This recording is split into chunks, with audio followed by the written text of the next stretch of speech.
It's been 2 days since my last speech.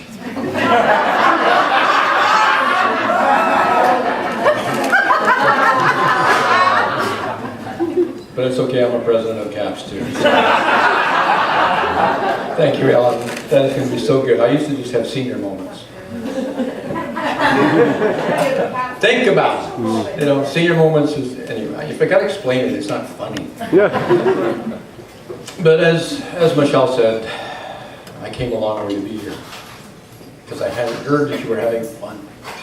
And I wanted more fun in my life. And I found out that life is not a spectator sport.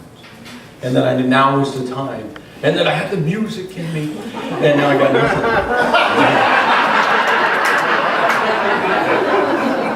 You're a former president of CAPS. I am. I'm actually a current president of CAPS as well. I got recycled. I didn't talk. But as Michelle said, I've come a long ways, and I do a fair amount of traveling, and that sometimes gets you in trouble. And sometimes you meet the most interesting people on planes. I think this is amazing because we're here at the world famous pilot in Toronto. I didn't know that until I came up and read what was here, and then I thought, oh my God, I got to talk about flying because it's topical. And you meet the most interesting people. I had a lady come up to me on the planes because I used to have like golf shirts with Idea Man on the thing, and she came up to me and I've been looking for you all my life. And she read it and she said, oh, it says Idea Man. And I said, well, what were you looking for? She said, ideal. You're laughing, but that actually happened. I had a lady in Colorado come up to her and she said, you look like my fourth husband. And I said, how many times have you been married? She said, 3 times. I didn't go back to Colorado for a long time. But you do meet interesting people. And how many of you do any kind of flying at all?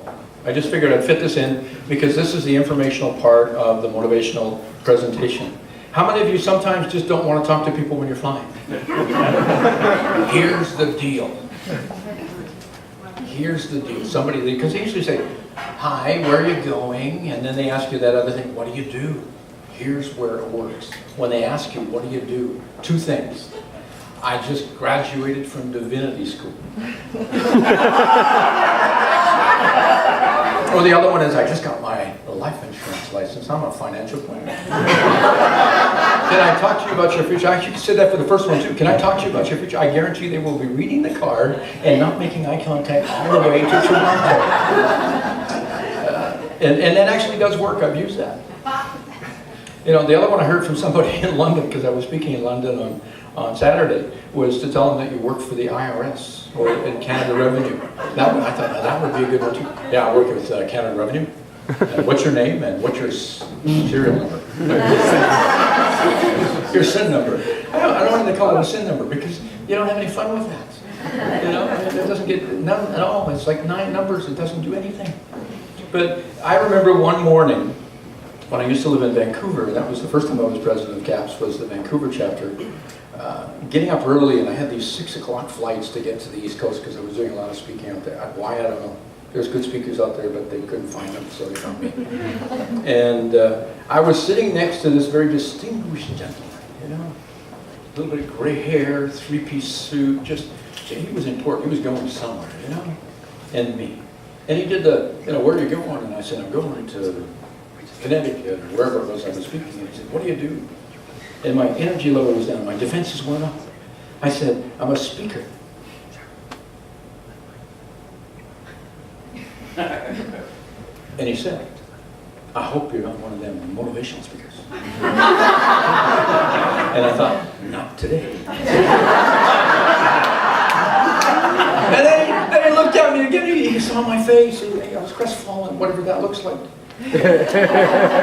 And he said, son, I don't want to disparage what you do, but we had one of them motivational speakers in my company 2 weeks ago. He was exciting. He got us yelling and screaming and bouncing off walls. It was amazing. And 2 weeks later, nothing. He said that motivation doesn't last. And I had a spark of inspiration. I looked at him and I said, sir, neither does a shower, but I take one every morning. See, motivation is a daily thing that you do for yourself. And motivators need motivators too, which is one of the reasons I came here. Because I knew that I would get motivated. I already did here. I'm the hump speaker. You realize that's the guy in the middle? and that's actually pretty good because of the flying thing. In the Second World War, they had guys that flew the hump to help keep the guys in the fighting. They were fighting and flying over the hump in planes that shouldn't have gone that high, full of stuff that they couldn't fit in anymore, and to keep people fighting. So that's me, I'm the hump speaker. How's that for like a new one? Hi, I'm Bob, the hump speaker. How do you like me so far? Why are you laughing? That's not funny. No, that's not funny. But I think part of what I want to share in about the 5.5 or 6 minutes I have left to speak with you is I want to challenge you, just as my predecessors tonight have challenged you, to not be a spectator, to do it now. Now is the time to let the music out. We tend to not realize how important we are in the people around us. We tend to not understand the brilliance that's inside us. And we don't let it out, and people die because they don't see it in us. I believe that we make a difference by who we are. The choice is ours as to whether it's a positive or a negative difference. The choice is ours. We're going to make a difference. We're going to leave a legacy. Our choice is what kind. Now that puts responsibility right on your shoulders, which is exactly where it should be. And you got good shoulders, you can handle this, no problem. That's the problem with sitting close to the front, you know. I didn't say anything. And I know it's amazing what you can communicate without speaking. But I was going somewhere with this. Oh, but I'm a Canadian. By the time it gets to Adrian, it's give me a little joke. But I remember visiting my friend Wayne Cotton. Lives on Wood Lake in BC. Beautiful place. Gorgeous place. Getting up early one morning, about 6:30 in the morning on the lake, walking out on his dock, and having a cup of coffee in my hand, and rubbing the sleep out of my eyes, and waking up, and it was gorgeous. Really? Already? Wow. It was gorgeous. And the lake was like this. It was smooth. You didn't hear much. You heard fish dropping somewhere here, maybe a loon over here, the wind coming through the trees. And I absent-mindedly kicked a pebble into the pool of the lake. And I drank another sip of coffee and watched as the ripples. Another couple of sips, another lip. Watched as that rock went in, and again, ripples. And after a while, I noticed that the ripples were bouncing off each other, and they were making patterns. See, I believe that what we do each day, each moment, causes a ripple in our lives, in the lives of those around us, that impacts their lives and bounces off their lives and reaches people we will never meet to make a difference. I've seen that proven time and time again as I travel the world. I've had the pleasure now of 35 countries so far. At mouthfultravel.com, I tell you where.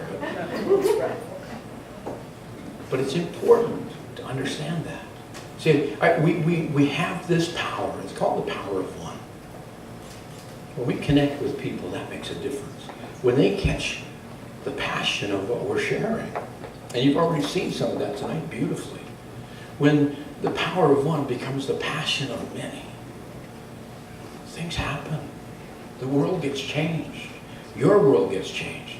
And because your world gets changed, the world around you changes. So you may not always jump on airplanes. You may not always get up on stage. But every day you have a chance to make a difference in your life and in your world. And when you do that, you change the world for the better. And that makes all the difference.